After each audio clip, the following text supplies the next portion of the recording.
I will speak about the way in which hylomorphism is relevant today in terms of like our understanding of life. But I will do it towards the end because I thought it might be interesting to see how hylomorphism can be located within the wider scope of possible or actual ontologies of life in terms of those ontologies that are being followed or proposed today. So here is the idea for this talk. I will refer first to the persistence of mechanicism in thinking about living beings. Then I will mention shortly the new mechanistic philosophy of biology. Then a few words about the systems biology approach. Then the process philosophy of life, the biological version of emergentism, and finally, hopefully, a few words on hylomorphic notion of life in terms of the Aristotelian Thomistic type of hylomorphism. So actually, there's going to be less about hylomorphism than other things, but I think I do it on purpose because I think also it's helpful for the audience that comes from the Aristotelian Thomistic perspective to maybe learn more about contemporary philosophy of biology. Okay, so the mechanicism in thinking about living beings, well, obviously it goes back to modernity and Descartes, who took, as we know, an ontological approach to mechanicism. He started, in a way, the mechanical ontology, where the idea is, as we all know, that, at least for him, living beings are not only like machines, they can actually be understood and understood only in a way which assumes that ontologically speaking, they are actually complex machines. So we may say that his approach is a reductionist approach, and it builds up from bottom up only in a way. Now, interestingly, why do I mention it? You may say, well, we are past Descartes, right, in philosophy of biology today, which is true to a large extent. But at the same time, we have to acknowledge that the machine conception of organisms has dominated in the past, and it still appears to be dominant or permeate most areas of inquiry in practical, I emphasize, and experimental biology. That is, it still serves as a base for the methodology of experimental biology. So when we think, for example, about molecular and developmental biology, still nowadays we find many scientists who think about organisms as complex machines programmed by their genetic software and decomposable into component mechanisms, going down to the bottom of their complexity. In evolutionary biology, we still find those who claim that, at least for the purpose of understanding how evolutionary processes progress, we need to look at organisms as optimally designed machines, blindly engineered by natural selection. Even if we don't think that ontologically speaking they are machines, it is still helpful to think in this way in order to perform operations of empirical science and population genetics. And synthetic biology attempts to synthesize life. It is probably more explicitly actually driven than other parts of biology, driven by a mechanical understanding of life. This approach is or still predominant in a way in philosophy, or in practical biology, because it is a very useful framework to speak and think about organisms, even again if we at the philosophical level don't agree that organisms are machines. And why is that? Well, machine conception of organisms opens new avenues of biological research, and we know it from practice of biological research, from confirmed statements concerning the workings of machines when they are put into parts and then assembled again, we infer or build testable hypotheses regarding the operation of organisms. When we look into biomolecules and the way they are structured, the way they function, we can take them out. We can look into them in vitro and in vivo. And this is very helpful, and this provides a wonderful and very useful framework for biological investigation. This practical approach in biology, triggered the development of absolutely groundbreaking techniques and research advancements in biology that gave origin to cell biology, the discovery of DNA and genetics. Thanks to this kind of approach to organisms, we may say we have discovered metabolic pathways, especially those that produce basic building blocks, basic biological biomolecules, and also organ systems such as, I don't know, digestive system, circulatory system, and so forth. There is therefore a heuristic value to the machine conception of organisms that translates into practical, concrete research projects and programs. This is the operational and pragmatic value of this approach to living things. And it has also been responsible, historically speaking, for the introduction of a great deal of terminology that is still being used in practical empirical biology, like, yes, machinery, programs, design of organisms, control, feedback loops, regulation, input, output, informational input and output, efficiency of biological structures, etc. And finally, machine concept of organism is filling a void caused by the absence of a generally accepted definition of life. So biologists who disagree about a global definition of life, they say we can still think about organisms in terms of those like machines that operate in a certain way. And in taking this approach, many different fields of biology can actually cooperate in trying to understand the mechanisms or the mechanistic functioning of organisms. Again, we don't need to acknowledge that they actually are just machines, but this paradigm is still very helpful and allows us to progress with our science.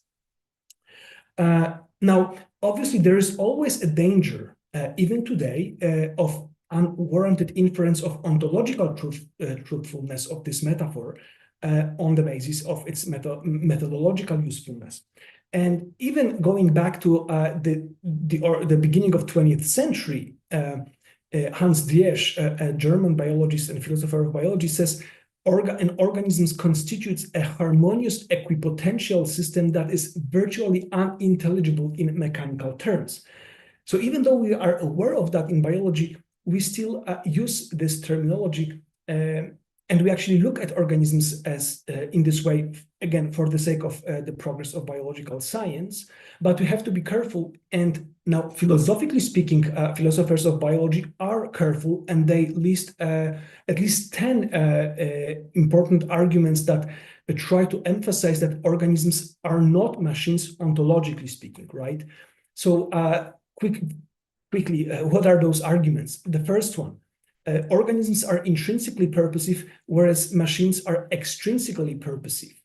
Organisms are self-organizing and self-regenerating systems. Machines are not. They have to be organized by an extrinsic cause.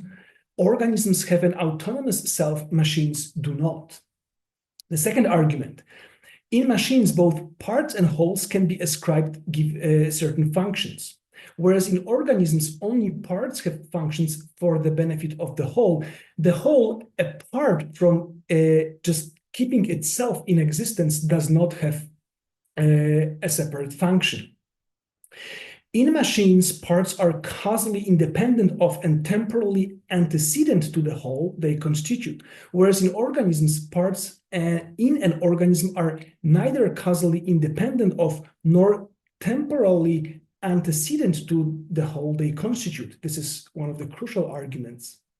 Next, organisms display a transitional structural identity. a continuous flux in which its constituent materials are being replaced, whereas machines do not, unless those parts are being changed by an external cause. In machines, the whole arises after parts are assembled, whereas in organisms, parts acquire their identity as the whole progresses from originally undifferentiated yet already integrated system. A very important argument. Activities of organisms are taking place while their growth is in progress, whereas machines usually cannot perform their intended functions while still being in the process of construction. Machines that display behavioral patterns, like self-regulation, they lack the self-maintaining organization to enable them to genuinely act on their own behalf, whereas organisms do act on their own behalf. Next, unlike machines, organisms cannot be switched off without losing their structural integrity, right? They die. And then the next argument, organisms are autonomous systems, whereas machines simply are means of furthering the causal autonomy of their users. And finally, organisms are naturally produced, whereas machines are artificially made. So these and more arguments are given by philosophers of biology to emphasize that organisms are not machines, even if this metaphor is still very useful in practical biology. Therefore, the claim is that biology is irreducible to chemistry and to physics, and organisms are irreducible to machines. And therefore, we need a more holistic account of living systems. And those accounts are being offered. But before I will proceed to those accounts, we need to mention the agenda of new mechanistic philosophy of biology, because there's a lot of misunderstanding about this philosophical approach to organisms. Again, philosophical/practical approach. Because many think that this is a continuation of machine mechanisms or mechanicism of Descartes, which is not true. New mechanistic philosophy of biology is not about machine mechanism or mechanisms. It is not a continuation of mechanistic philosophy. What is it about, therefore? It is about causal mechanisms as we observe them in biological systems. So this is again a heuristic and epistemological approach to science of biology, trying to understand how it is being done in terms of its research. Causal mechanism is defined here in this context, but this definition can be applied more broadly.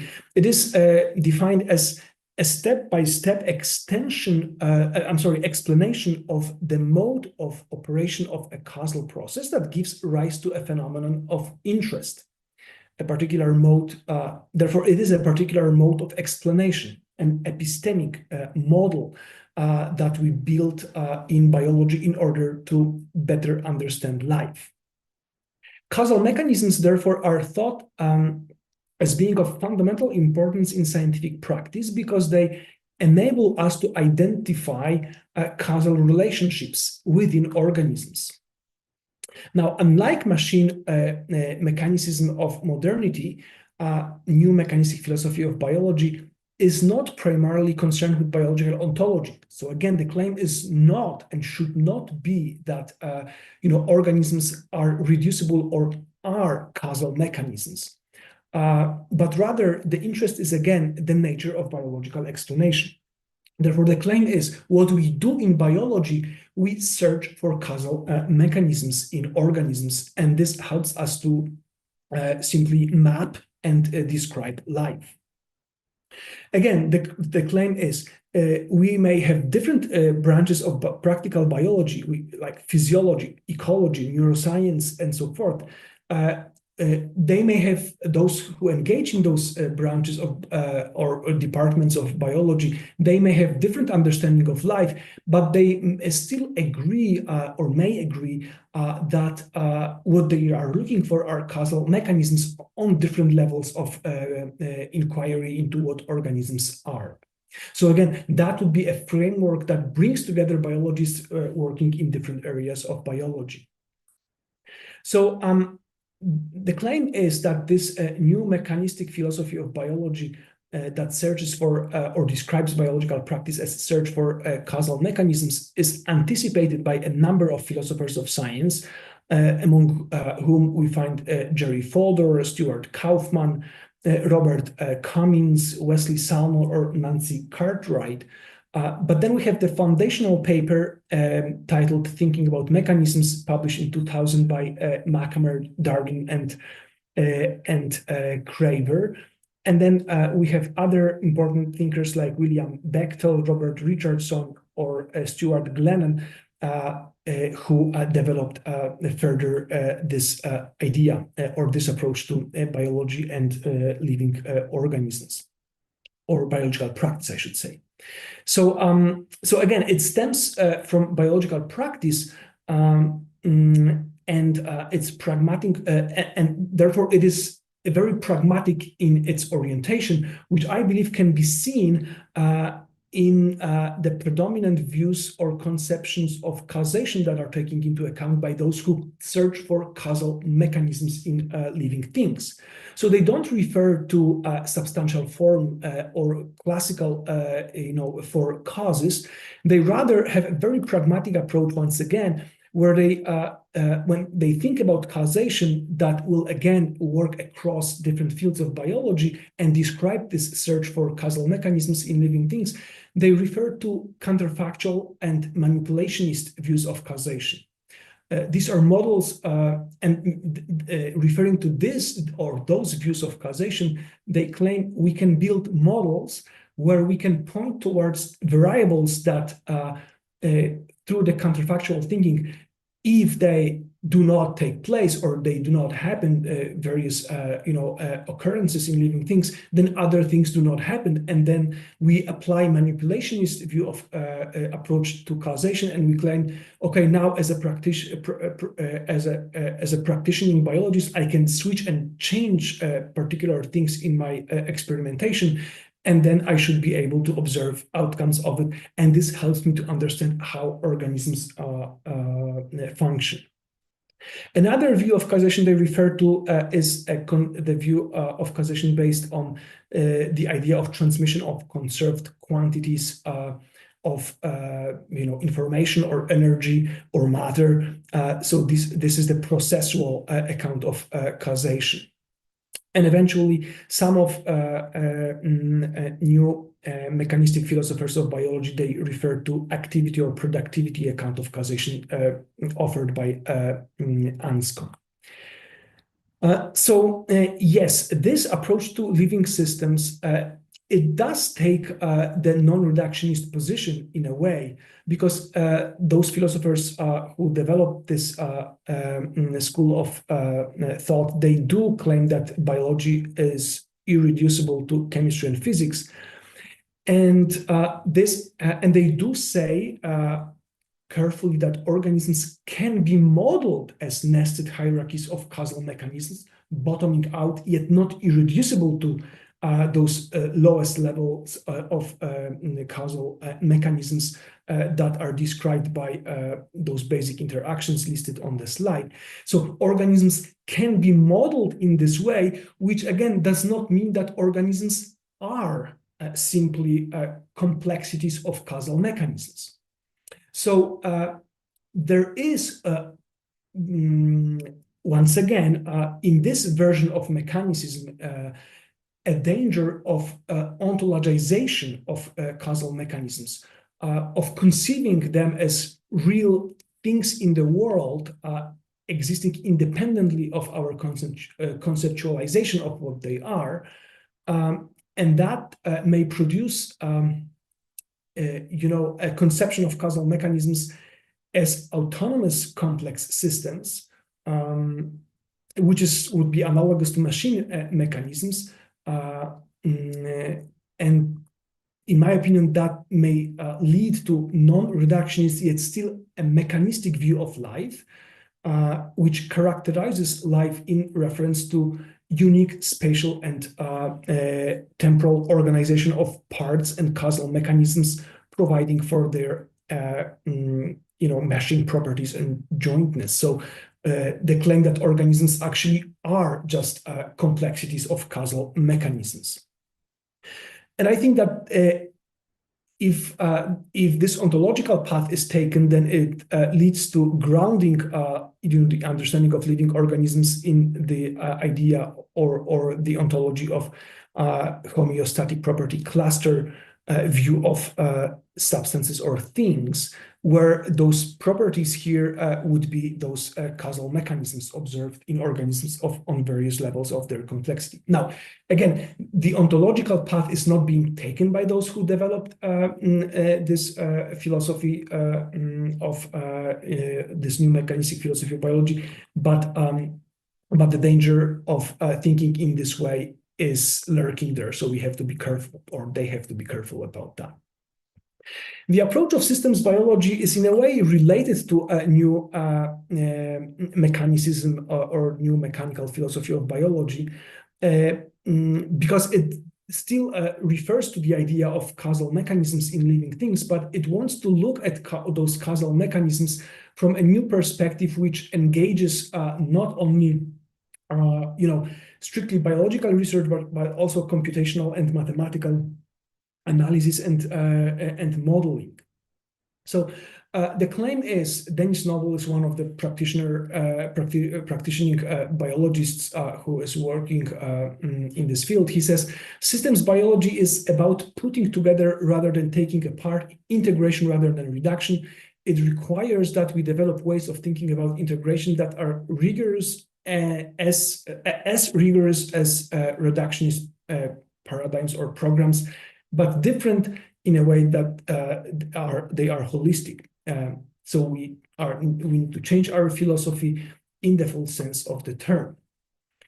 So interestingly, systems biology, so this is a practical approach again to living organisms, but there is an ontological side of systems biology. And those who develop this ontological side of systems biology, they refer to emergent properties or emergent entities or emergentist ontology, generally speaking. Again, this paradigm, therefore, is speaking against a purely reductionist paradigm, while remaining consistent with the scientific method. So once again, ontologically speaking, it's not entirely clear what their ontology is. Emergentist language is popular, but I'm not quite sure to what extent it actually systems biology delves into the complexity of discussion about and conversation about emergence and its nature and so forth. Some of those who work in the ontology of systems biology, they refer also to process ontology. So once again, all the approaches I have discussed so far are more pragmatic and practical, but there is a philosophical reflection on this praxis, and then there is, in terms of mechanicism, the classical machine mechanism and new mechanistic philosophy of biology, a danger of ontologizing those mechanistic like categories and thinking about organisms in terms of machines. Here, in terms of systems biology, not necessarily a danger. There actually is a space of where those who follow or develop this philosophy of systems biology, they refer to some ontological categories, but once again, it's not clear whether they fully develop those categories and engage in a conversation about them. Now, more robust ontologies of life are two, the most popular nowadays in philosophy of biology: process philosophy of life and emergentist philosophy of life. So the process philosophy of life says that living world is a hierarchy of, the point of departure is that the living world, the claim that the living world is a hierarchy of processes stabilized and actively maintained at different time scales. So for those who follow this philosophy, processes are, in some sense at least, more fundamental than things. Things are actually mere abstractions from more or less stable processes. So transient patterns of stability in the surrounding flux or temporary eddies in the continuous flow of processes. Therefore, it is a mistake to suppose that processes require underlying things or substances, say Dupré and Nicholson. Nature is constituted by processes all the way down. The philosophical foundation for this school of thought are being searched in Hegel first, and then through American pragmatists, especially William James and John Dewey, then through Whitehead, who is praised for developing a thoroughly processual ontology, and yet today criticized by the remnants of atomism, criticized for his panpsychism and theistic overtones of his model. Therefore, he is being now replaced in a way by new processual philosophy developed especially by Joanna Zeibt, but also Mark Bighart and Richard Campbell. They develop consequently processual ontology, which is free from any type of atomism or reference to any substances or categories of this sort. So what is the ontology of living things for them? Well, Dupré and Nicholson, in the edited volume that they prepared more recently, they claim that organisms, despite their apparent fixity and solidity, are not material things, but fluid processes. They are metabolic streams of matter and energy that exhibit dynamic stabilities relative to particular timescales. So they undergo constant change to continue to be what they actually are. They add that if this is the case, then many processes have boundaries that are fuzzy or indeterminate. Individual organisms, transitions between species are simply blurry for them. And therefore, there's a promiscuous pluralism in classification and individualization of living things in their understanding. There's no single way of classifying living entities into kinds. There are many ways in doing it, and sometimes they go across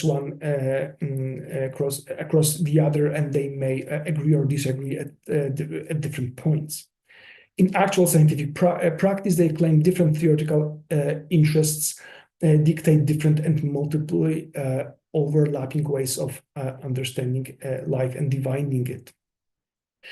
There are difficulties of this ontology coming from more classically oriented philosophers. Where there is a process, there must be something that is in process. The claim is being made. So even if, for example, Richard Campbell claims that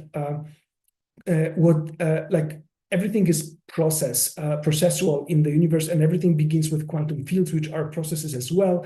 They are simply organizations of energy in processes, those quantum fields. Critics say, well, even if you go to Campbell's manifesto and his publications where he develops his philosophy, they claim that those quantum fields, they seem to have properties that are usually attributed to substances, right? They are extended in space and time, says Campbell, which refers to the category of quantity. They also come in different types, he claims, electron, quark, gluon fields, which refers to the category of quality. He also claims that they have causal efficacy in themselves, and also that they have at least a minimal sort of organization. I claim in my critical response to his project that the identity through change that he fosters or promotes, this category requires a principle of actuality that provides for the changes at the global level, that provides for this very identity of those things that are in a constant flux and process at any level of complexity of matter. Obviously, for Aristotle, that would be a substantial form that actualizes primary matter, but this is something that those philosophers try to avoid as much as possible. But I think that this criticism shows that they actually use those categories that are valid in classical philosophy, but they just use them in a new way, and they think that they dismiss the classical ontology, whereas I think they are still grounded in it. And then obviously promiscuous pluralism of classification and individualization of things, living things, is highly problematic, because at the end of the day, anything goes, and each researcher can decide what is alive and what is not alive, and how the transition happens from one species to another, or where the boundary of an organism is with respect to other organisms and the environment. So those who are critical about process philosophy of biology, some of them actually buy into some aspect of process philosophy of biology, or processual philosophy of biology. But what is more, I think, popular, or maybe those two philosophies are as equally popular, I would say, today, the processual approach and the emergentist approach. The emergentist approach will make this claim, the following claim: life is an emergent phenomenon that is qualitatively different from an irreducible to lower level organization of matter. And this is provided by the fact that living systems, they show global downward causation that remains in synergy, but is irreducible to the bottom-up or upward causation. Right? So Kim will say, therefore, that emergent properties, again, have causal powers of their own, and these are novel causal powers irreducible to causal powers of their basal constituents. There are two major difficulties of this school of thought. First, reconciling physical monism with ontological novelty of emergence, because the school of thought claims that everything is, at the end of the day, does reduce, in a way, at least, to basic physical constituents of things, and yet there is an emergent like base or aspect of things. So the question is, how do you reconcile physical monism with the biological reality of living things, and then the physical causal closure with reconciling it with the reality and irreducibility of downward causation. So in other words, what is what type of causation is downward causation? What makes it irreducible to efficient causation on lower level of organization of a given material thing, and here living thing? How does the theory of emergence avoid the charge of causal over the determination of phenomena if we have this synergy of bottom-up and top-down causation? So there's a group of philosophers here in Europe that works together. I mean, they used to work together, and then they published articles also separately. But Klaus Emeke is a very important thinker here. He claims that downward causation does not involve the idea of strict efficient temporal causality from an independent higher level to a lower one. Rather, the entities at various levels may enter part-whole relationships, in which, he adds, the control of the part by the whole can be seen as a kind of functional, teleological causation, and also a type of formal causation in a multi-nested or multi-nested system of constraints. Now, I have studied carefully this project, and they don't seem to actually define what they mean by form here, unfortunately, or not in a way that would be satisfactory for me. But the other important paper, also from 2000, and both projects here have been developed afterward. So Alvaro Moreno and Jon Umeres, they say that when we speak about biological systems, we should introduce a new type of causation, which is formal, in a sense that it restructures matter according to a form. But again, what is the definition of form in formal causation introduced here? Well, I believe that it most likely falls under one of the contemporary analytic versions of hylomorphism. There was a talk here by Jeremy Skrzypek, who kind of, at least in a way, mentioned the major players here: the structural version of hylomorphism, the relational version of hylomorphism, the incomplete entities version of hylomorphism, dispositional or powers view of hylomorphism, where form is understood as a new kind of global power that is a global principle of unity, or Anna Marmodoro and her idea of form as re-identification of the parts in a whole, although she doesn't seem to use the language of substantial change of those parts, which would be the language used by classical Aristotelian Thomistic hylomorphic notion of life, to which I want to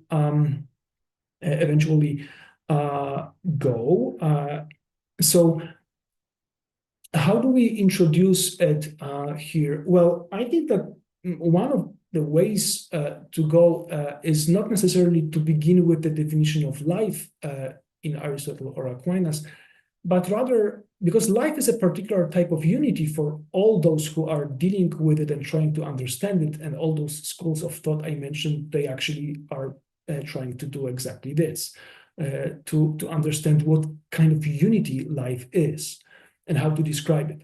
So Aristotle says that we have at least three types of unity.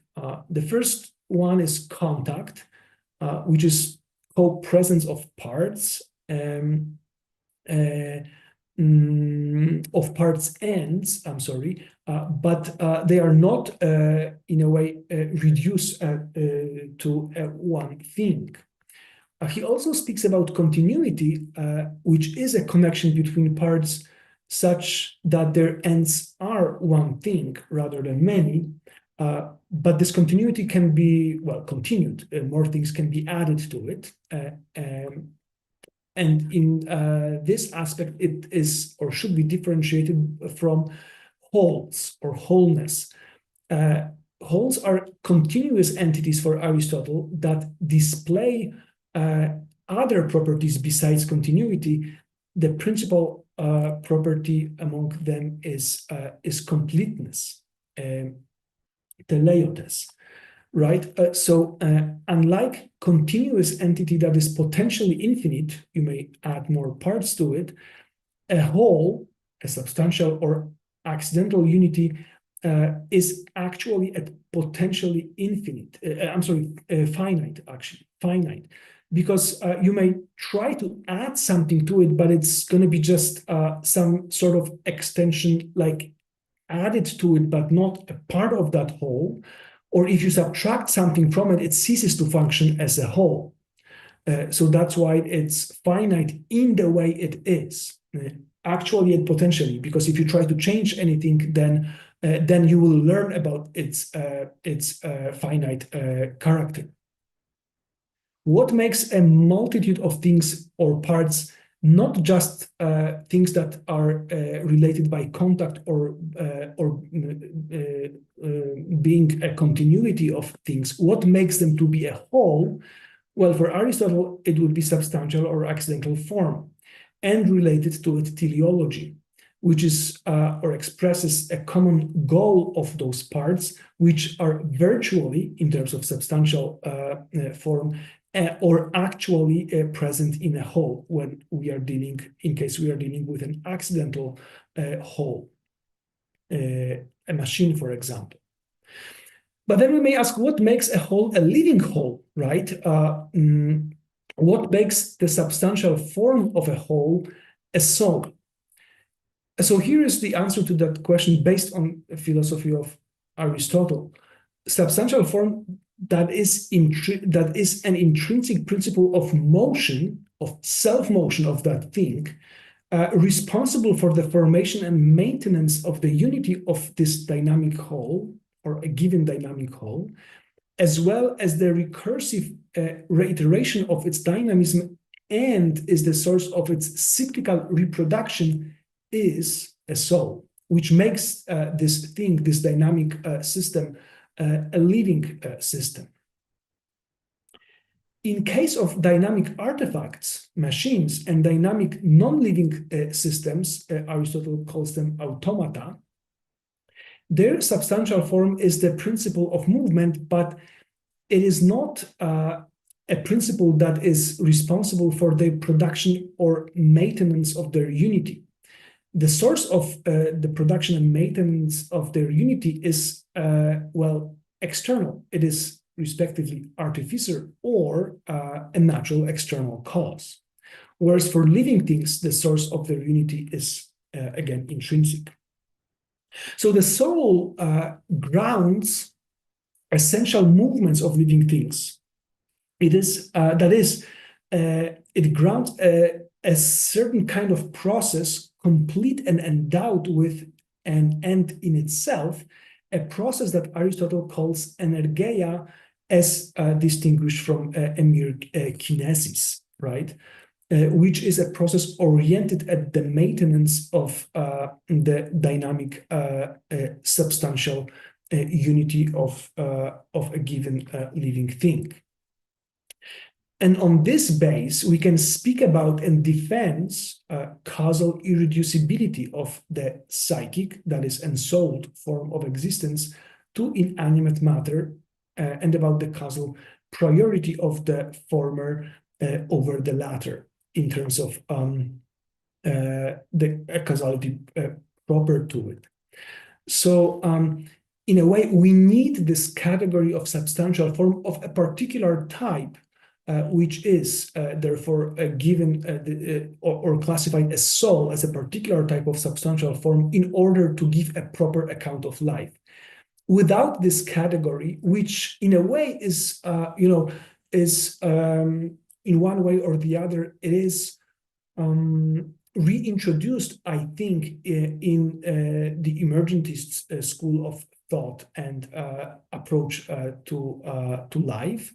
Without this category, we are unable to give a proper account of life in one way or the other. We reduce life to something that is lower than what it is in its core. So we may then go to Aquinas's definition of life, which I think reflects what I have shared here. He says, all things are said to be alive that determine themselves to movement or operation of any kind, right? But like, on what base they do it? Well, again and again, the answer is they do it based on or in reference to their substantial form, which is a substantial form of a particular kind that is a living soul. By vital operations are meant those operations whose principles are, again, within the operator and are not extrinsically imposed on that system. What is the source of those vital operations? A living soul, once again. So I think that this hylomorphic notion of life explains those aspects of organisms that differentiate them from machines that I listed at the beginning of this presentation when I spoke about machine mechanism, as distinguished when I gave those 10 categories distinguishing organisms from machines. These are good arguments to distinguish organisms from machines, but then the question remains, what are organisms? And I think this definition that introduces the category of soul helps us understand why and on what base living things have intrinsic purposefulness as distinguished from extrinsic purposefulness, soul helps to explain the primacy of a living whole in respect to its parts. Again, soul helps to understand this transitional, structural, and dynamic identity of living things. What keeps them one while matter is being replaced in living things constantly. Again, soul helps us to understand an autonomous self of living beings, self-organization and self-regeneration that differentiates them from machines. And finally, those activities of living things that take place from the beginning of their existence, right, while their controlled and limited growth is in progress. How is it possible that all those activities are right there from the beginning? Again, because there is a particular type of substantial form that actualizes those entities. So to conclude, we have those different approaches that I shortly discussed here. And I believe that with biological version of emergentism, we actually, it opens the way back to classical Aristotelian Thomistic hylomorphic notion of life, which introduces the category of soul, which could be offered as a category that is equivalent, at least to some extent, to the downward causation. Again, this will be a particular type of downward causation, particular type of form that is proper for living things. So I'll stop here. We'll see if there are questions to what I have shared. I hope it was possible to follow and it was not too complicated. Thank you very much.